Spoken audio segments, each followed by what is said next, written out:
मोहब्बत का गम है, मिले जितना कम है, ये तो जमाना नहीं जान पाएगा। हनुमान के पास गर्व करने योग्य सारी डिग्रियां हैं। आप तो सिर्फ चार्टर्ड अकाउंटेंट है बॉस, उनके पास तो सारी डिग्रियां हैं। वो जूनियर चैंपियन है वर्ल्ड के, पहले ही बचपन में ही खा गए थे सूरज को। वो पंच तत्वों में एक वायु के पुत्र हैं। उनके गुरु शंकर हैं, जो उन्हें अपना बेटा कहते हैं, 11वां रुद्र। इंद्र ने उन्हें वरदान दिया है कि तू पानी में नहीं डूबेगा। अग्नि ने वरदान दिया है तू आग में नहीं जलेगा। इसके बाद भी अगर कोई भी उनसे जंगल में भी आधी रात परिचय पूछता है, अशोक वाटिका में मां सीता पूछती है कि बंदर तू कौन है, तो ये नहीं कहते कि ओ आई डिड यू नो, ऐसे नहीं कहते हो। This is called institutional pride. ये जो आपका इंस्टीट्यूट है चार्टर्ड अकाउंटेंट का, इसका गर्व आपके अंदर होना चाहिए, जो आपने बैच लगाया है। फिर क्या कहते हैं हनुमान, वो पूछते तू कौन है, तो अपना परिचय क्या देते हैं, राम दूत में मात जानकी, मां मैं राम का दूत हूं। Ram is the institution where I work, मैं वहां काम करता हूं।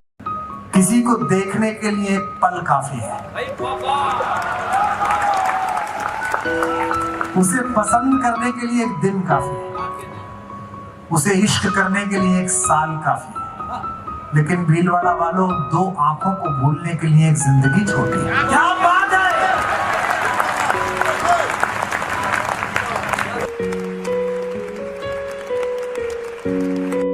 दरअसल मेरी लव मैरिज है, और चूंकि प्यार अंधा होता है, इसलिए शादी से पहले मैं ये चेक नहीं कर पाया मेरी पत्नी को खाना बनाना भी आता है या नहीं आता।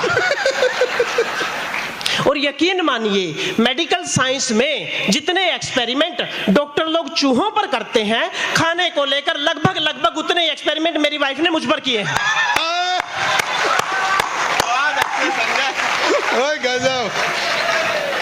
तो एक अग्रवाल का नंबर हॉट सीट पे लग गया। हाँ, पहले प्रश्न में उसने अमिताभ बच्चन जी से कहा मैं अपनी लाइफ लाइन यूज करना चाहता हूं। हाँ। अमिताभ जी ने पूछा कौन सी लाइफ लाइन, बोले फोन अ फ्रेंड। बोले किससे बात करेंगे, बोला जी रामलाल से बात करूंगा। हाँ। तो अमिताभ जी ने पूछा क्या आपको लगता है कि रामलाल जी आपके प्रश्न का सही उत्तर दे सकते हैं? हाँ। अब अग्रवाल साहब की बात का जवाब सुनना और फिर तालियां बजाना। हाँ। अमिताभ जी ने पूछा क्या आपको लगता है कि रामलाल जी आपके प्रश्न का सही उत्तर दे सकते हैं? हाँ। अग्रवाल बोला उत्तर गया भाड़ में, मुझे तो उससे पैसे लेने, साला मेरा फोन नहीं उठा रहा। कम से कम आपका तो उठाए। दिल्ली में कवि सम्मेलन, एक महिला 15 मिनट से गुस्से में घूर रही मेरे को, आई होगी घर में कलेश करके, मेरे को क्या लेना देना। 15 मिनट से गुस्से में देख रही मेरे को। मैंने बाद में पूछ लिया, मैंने कहा बहन जी मुझसे कोई गलती हो गई क्या? बोली नहीं, तेरी शक्ल मेरी सास से मिलती है। अच्छा, वो एक मंत्री चले गए गांव में, आजकल चलो ना गांव अभियान, वो गांव में चले गए, जाते उन्होंने पूछ लिया, एक ताई खड़ी थी, बोले ताई कोई दिक्कत तो नहीं है थारे गांव में? बोली बेटा दो दिक्कत हैं। बोले क्या दिक्कत हैं? बोले एक तो हमारे गांव में कोई अस्पताल नहीं है। बोले अच्छा इतनी सी बात? मंत्री जी ने आप देखा नहीं तब 1 मिनट में मोबाइल निकाला, अपने पीए को फोन मिला, बोले भाई मैं फलाने गाँव में खड़ा हूँ और यहाँ ये समस्या है, कल ही शिलान्यास करवाओ, अस्पताल की घोषणा कर दो बनवाने की। अब इतना कहते ही उन्होंने कहा ले ताई तेरा एक काम तो हो गया, ये बता तेरा दूसरा काम क्या है? बोले जी हमारे गांव में मोबाइल के नेटवर्क नहीं आते। पहुंच गई। कथा में बैठने में शरीर दर्द होता है, अभी ठुमका लगवा लो, डीजे लगवाओ, पूरी रात नाचेंगे, फिर भी पैर दर्द नहीं करेगा। हमने कुछ माताओं को देखा, तुम लोगों की बात नहीं करते, बड़हलगंज की माताएं नहीं, वेस्ट इंडीज की माताएं।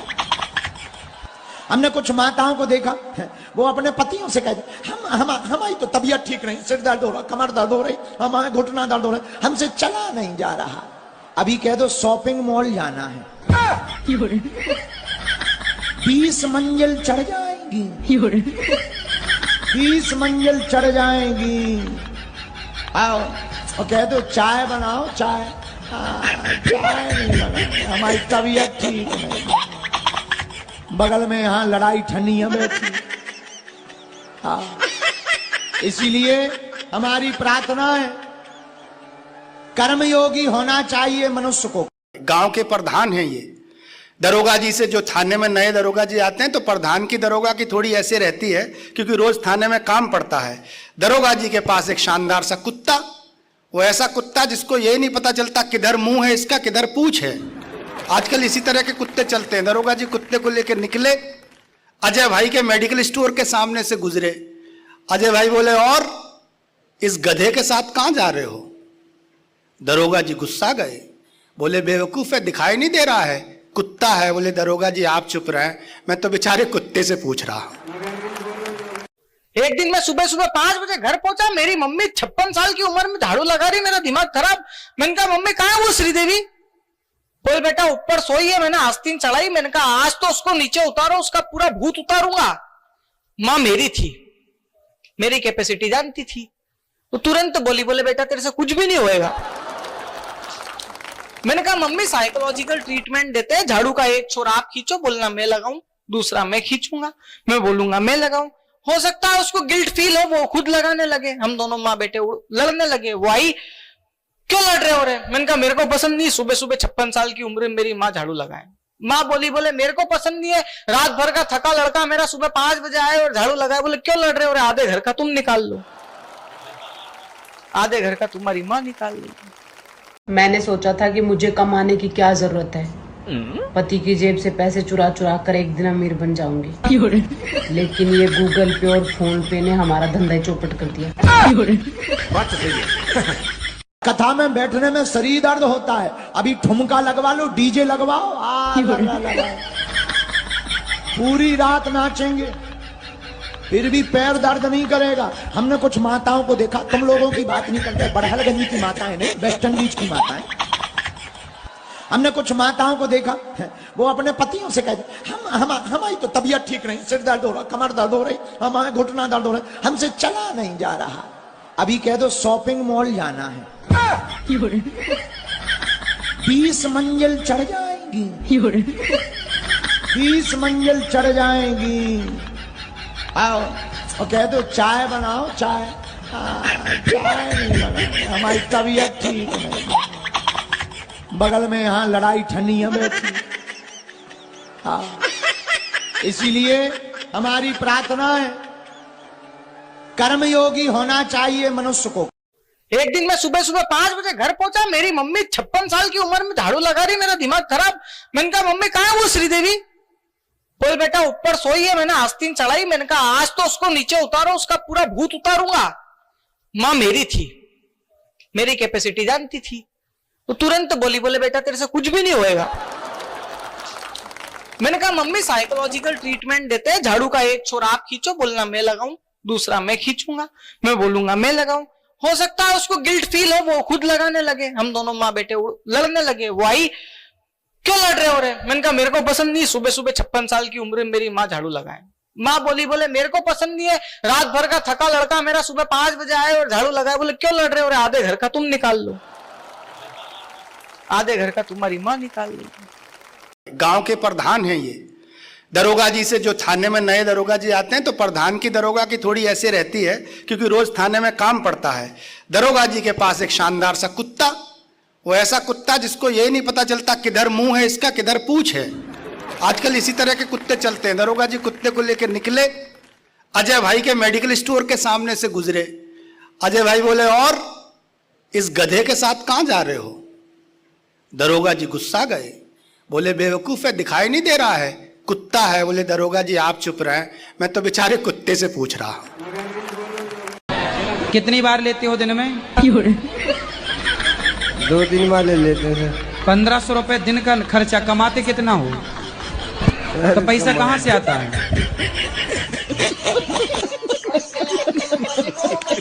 हरियाणा के वजह से मैं आपको बताऊं, मुझे बहुत तकलीफ है कि आप लोग दिल्ली को पानी नहीं दे रहे हो। इसलिए नीट वाला लफड़ा आया है। हाँ, वहाँ शराब है, यहाँ से पानी चले जाए तो सब लोग मुक्त हो जाए ना भाई साहब, इसमें कौन से बड़ी। हाँ, एक दिन मैं सुबह सुबह 5 बजे घर पहुंचा, मेरी मम्मी 56 साल की उम्र में झाड़ू लगा रही, मेरा दिमाग खराब। मैंने कहा मम्मी कहाँ है वो श्रीदेवी? बोल बेटा ऊपर सोई है, मैंने आस्तीन चढ़ाई। मैंने कहा आज तो उसको नीचे उतारो, उसका पूरा भूत उतारूंगा। मां मेरी थी, मेरी कैपेसिटी जानती थी, वो तुरंत बोली, बोले बेटा तेरे से कुछ भी नहीं होएगा। मैंने कहा मम्मी साइकोलॉजिकल ट्रीटमेंट देते हैं, झाड़ू का एक छोर आप खींचो, बोलना मैं लगाऊं, दूसरा मैं खींचूंगा, मैं बोलूंगा मैं लगाऊं। हो सकता है उसको गिल्ट फील हो, वो खुद लगाने लगे। हम दोनों माँ बेटे लड़ने लगे। वो आई, क्यों लड़ रहे हो रे? मैंने कहा मेरे को पसंद नहीं, सुबह सुबह 56 साल की उम्र में मेरी माँ झाड़ू लगाए। माँ बोली, बोले मेरे को पसंद नहीं है, रात भर का थका लड़का मेरा सुबह 5 बजे आए और झाड़ू लगाए। बोले क्यों लड़ रहे हो रे? आधे घर का तुम निकाल लो, आधे घर का तुम्हारी माँ निकाल लो। मेरा तो एक ही परिचय हुआ था हरियाणा की लड़की से, एक ही हुआ था। एक बस स्टॉप पे मुझे पता लग गया वो हरियाणा की है। बस स्टॉप पे 3 खड़ी थी, वो एक लखनऊ की खड़ी थी, एक दिल्ली की खड़ी थी, एक हरियाणा की खड़ी थी। पता कैसे लगा? मैं जा रहा था, अब जा रहा था तो एक बार पलट के देख भी लिया। देखा तो आगे एक पत्थर का टुकड़ा था, मेरा पैर लगा, मैं गिर गया वहां पे। अब लखनऊ की लड़की, ओहो आपको चोट तो नहीं आई? अच्छा। दिल्ली की लड़की थोड़ी एटीट्यूड वाली, बदतमीज। हरियाणा की लड़की और ताड़ ले अपनी बुआ ने। कि जितना बजट है तुम्हारा पूरा पाकिस्तान, उतना तो बूढ़े यहाँ बीड़ी फूंक देते हैं। वाह वाह। कि जितना बजट है तुम्हारा पूरा पाकिस्तान, उतना तो बूढ़े यहाँ बीड़ी फूंक देते हैं। जितने की रोटियों को खाते हैं तुम्हारे यहाँ, उतना तो नेता यहाँ रोज घूस लेते हैं। कि जितनी थुतड़ियां चलाते हैं तुम्हारे नेता, उससे अच्छा तो हमारे कुत्ते भूख लेते हैं। और जितना बजट है तुम्हारी पाक सेनाओं का, उतना भोपाली पान खा के थूक देते हैं। क्या बात है, क्या बात है। अभी हम लोग एक कवि सम्मेलन से लौट रहे थे, ट्रेन में बैठे थे, हम लोग सोने की तैयारी में थे, तो देखा हमारे सामने की बर्थ पे 4 लड़कियां आराम कर रही हैं, बातें कर रही हैं आपस में। एक ने कहा तुझे कैसा पति चाहिए? तो पहली वाली ने जवाब दिया अपने को तो करोड़पति चाहिए। दूसरी वाली से पूछा तुझे कैसा पति चाहिए? बोली अपने को तो 50-50 लाख के 2 चल जाएंगे। तीसरी वाली से पूछा तुझे कैसा चाहिए? बोले अपने को तो 25-25 लाख के 4 चल जाएंगे। भगवान कसम इससे पहले चौथी कुछ बोलती, आशीष सोनी उठे, उन चारों को अपने विजिटिंग कार्ड दिए, बोले देखो ऐसा है अभी तो मैं सो रहा हूं, जब 1000 पे आ जाओ तो मुझे जगा देना।